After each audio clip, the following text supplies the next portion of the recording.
Hello, this is Fritz of Somnia, and welcome back to more Let's Play Dragon Quest XI's.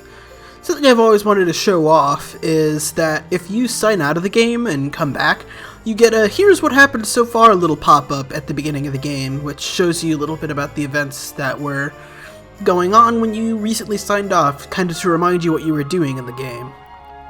Which is very nice. It's actually incredibly nice of the game to do that for you, but there you go. So yeah, like that thing was saying last time, we discovered that the red orb that Erik is looking for is kind of in the King's Barrow, down past where Cobblestone is, and the quickest way for us to get there right now would be through the Manglegrove, which is honestly more menacing in name than it is in actuality. I gotta be real.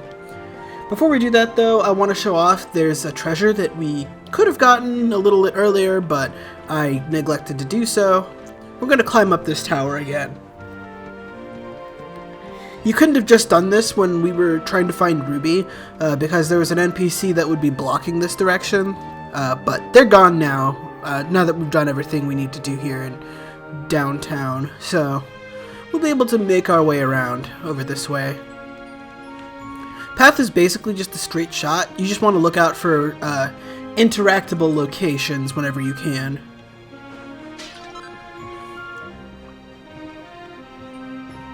Let's see, you can sidle up against this wall over this way.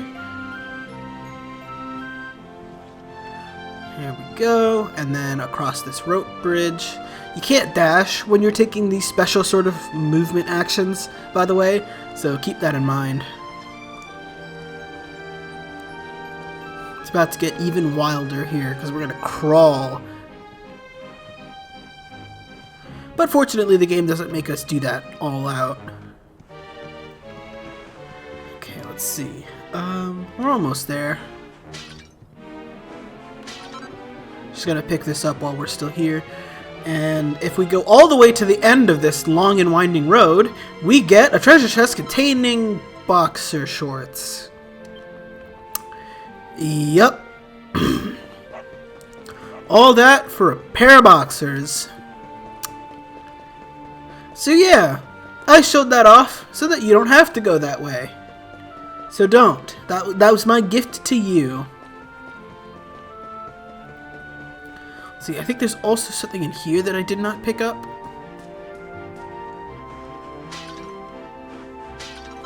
Yes, there we go, Chimera Wing.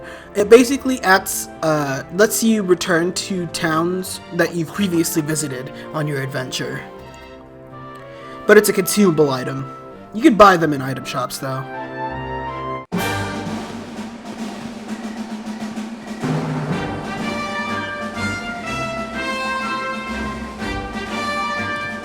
Any sign of them? No, nothing. Let's search the town again.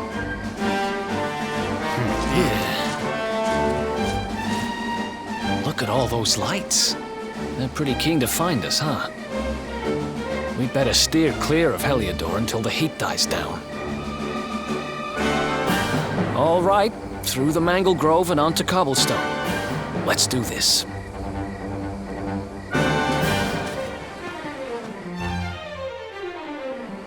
Hopefully you've collected everything you want to collect, because it's not likely you'll be returning to Heliodor. I don't know if the game is actively going to prevent you from going back, or if that's just kind of like a separation of, like, gameplay versus actual,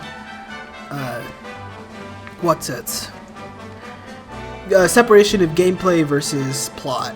That's what I was trying to say. But, speaking of gameplay, we've got some new enemies we could fight here. These are Erik going Ultra Instinct, apparently. But these new guys are called Lamplings. I think they can cast the Frizz spell on you. But more importantly, now that we're pepped up, we can actually use our pep power, the Real Decoy. Now, just a note, it's really unoptimal to do this immediately after pepping up. You kind of want to wait a little while, but I just want to show this off right now. Here we go!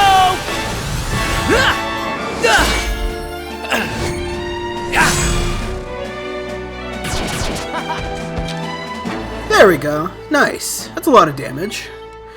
So yeah, that's basically how pep powers are. Your party members get pepped up, and then they execute some special combo attack with each other. The pep powers you have available to you depend entirely upon the party members that are pepped up, as well as what abilities those party members have. There are certain pep powers that are tied to certain abilities, basically. I don't think the real decoy is one of them. I think that one is just raw Hero and Erik, but later on we'll be getting more pep powers that rely on certain abilities. There we go. For defeating an enemy with the real decoy, if we talk to this guy again, he'll give us a gold chain.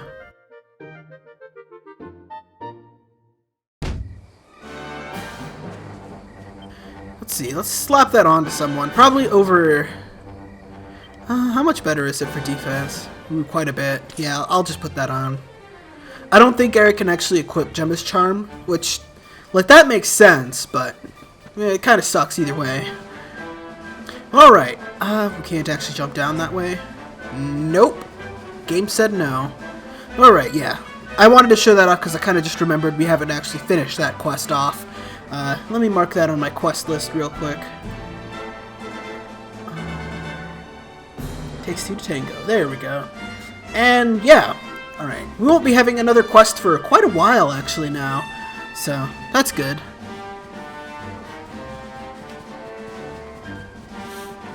Alright, let's head on over to the Manglegrove. I'm gonna basically avoid the rest of these enemies because I don't think there's any other new ones that appear at night in this area.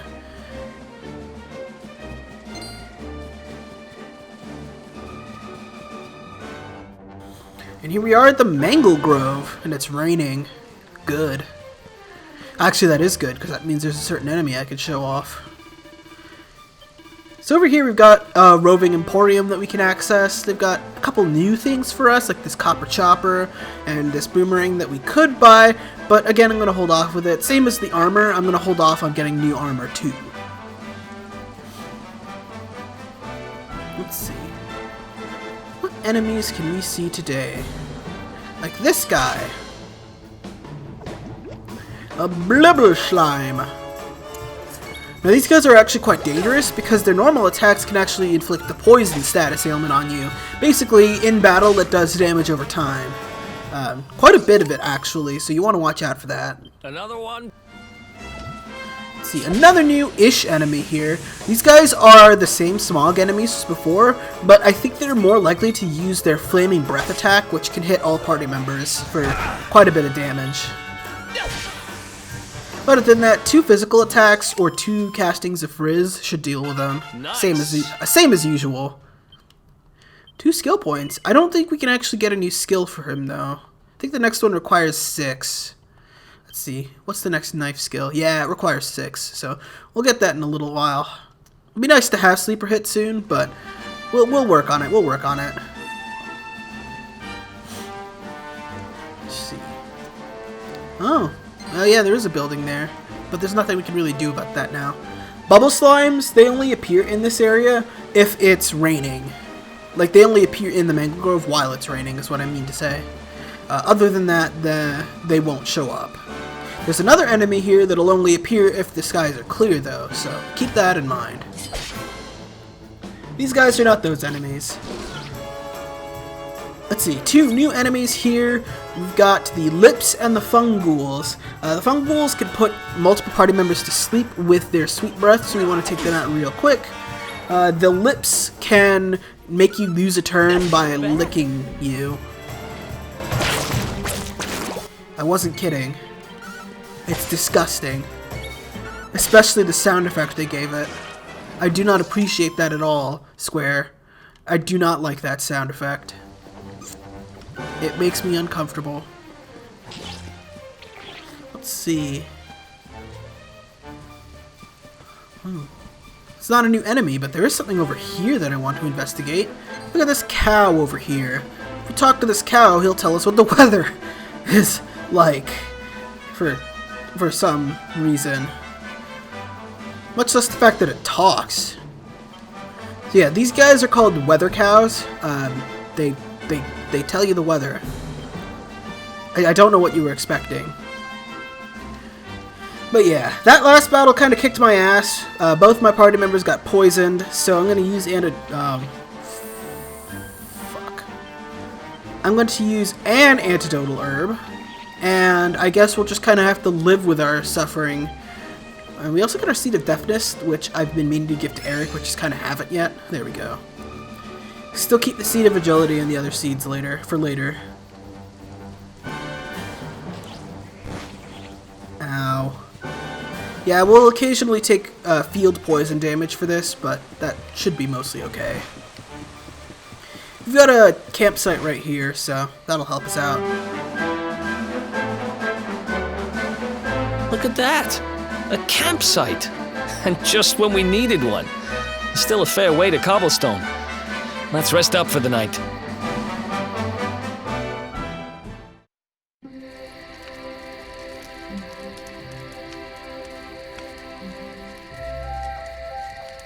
I still can't get over old Dirk. He didn't just go straight, married, shop in the best part of town. He went straighter than straight. Just like that. We used to be thick as thieves.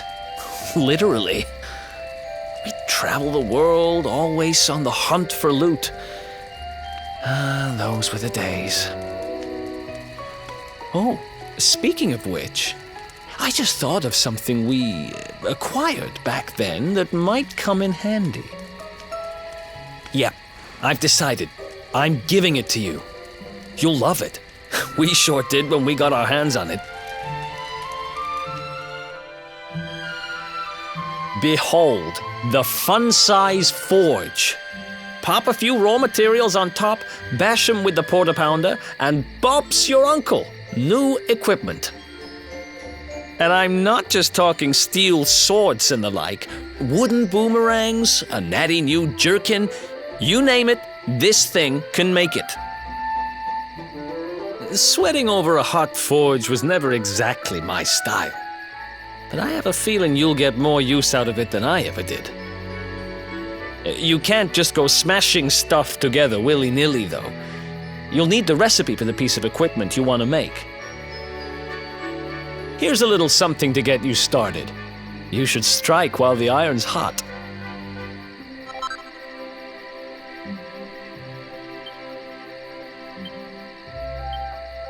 There are recipes hidden all over the place. Treasure chests and bookshelves are always a good bet. Keep an eye out and you're sure to find some beauties.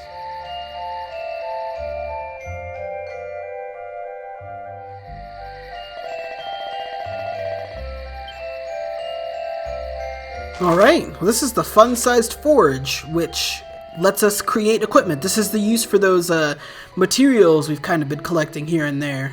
Let's make ourselves a divine dagger. This is an upgrade of equipment for Erik. So basically the way this works is we could bash pieces of whatever we're trying to make, and we're trying to get it into that green square over there, as close to the yellow mark as we can. Nice! If you get it perfectly, then the yellow mark will glow, and that's very, very good. You don't want to go over as much as possible, because then you'll start to damage the gear. Yeah, there we go. But getting it in the green zone at least will net you a good piece of equipment. Getting golds will net you very good pieces of equipment. Yeah, so there we go. This will probably give us a nice little bonus too. Depending on how well you do at the forging, you'll probably get an upgrade to your piece of gear. Like this divine dagger is actually a +2 divine dagger, which basically means that it has slightly more of a bonus to it than it otherwise would. Let's view details for this. You see there, a +2 divine dagger gives +18 to your attack power rather than just a simple +14. It's not a direct +1 equals +1 to the attack power. No, it's not like that at all. So yeah, and if you don't get it perfectly, you can use the Perfectionist Pearls we get from forging them to rework an item. Costs a certain number of Perfectionist Pearls, depending on whatever you're trying to upgrade, so right now we don't have enough to actually upgrade the Divine Dagger to a +3 Divine Dagger, but that's okay. And of course you can like save and reload and all that nonsense to deal with things, but that's okay. Occasionally you can crit while in the fun-sized forge, and that usually will get you either a lot of points towards getting a new item forged, or it'll just straight up hit the yellow mark instantly.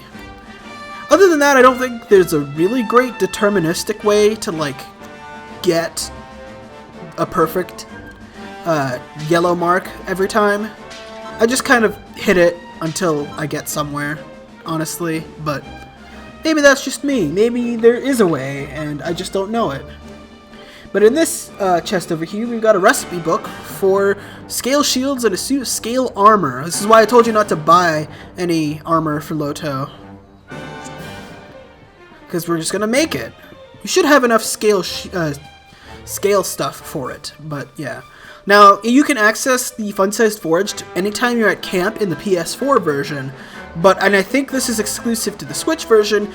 We can actually just straight up use the Fun-Sized Forge wherever we are. Now, I could be wrong about this. It's entirely possible that you can actually use the Fun-Sized Forge wherever you want to in the PlayStation version, but I do not remember being able to do so, so...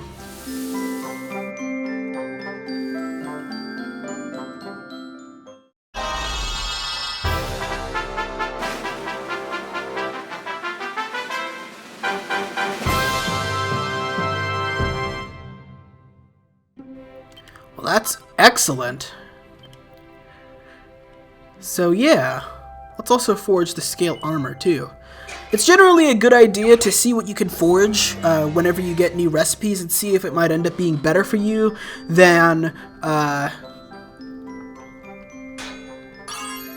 it might be better for you than buying new equipment, because it could be. It could very well be.